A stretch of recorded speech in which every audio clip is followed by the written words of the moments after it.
Hindi ko naman pwedeng sabihin na ako yung batang walang baon noon, yung batang nagugutom, yung batang naiinggit sa baon ng iba o ng kaklase.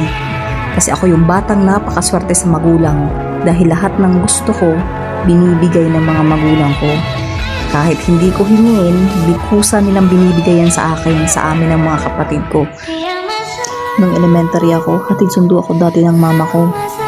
Tapos pag may kaklase akong walang baon, tapos ako meron, alam niyang sobra-sobra yung baon ko, hinahapian ni mama ng baon ko o kaya binibigay na lang doon. Lumaki ako sa mga magulang ko na mapagbigay at never naging madamot sa kapwa. Kaya lumaki at tumanda na rin akong hindi naging madamot sa kapwa ko, lalo na sa mga bata. Lalo na't solo parent ako, may 2 anak din ako. Lahat naman nabibigay ko sa mga anak ko. Hindi man laging meron ako, pero kapag may sobra, willing naman akong tumulong. Ako yung batang laging may baon noon at laging may sobrang baon noon. Kaya thank you Lord. Yung batang yon, nakakapagbigay na rin siya ng baon sa mga bata ngayon. Ako po ang mama ninyo na magbibigay ng baon nyo.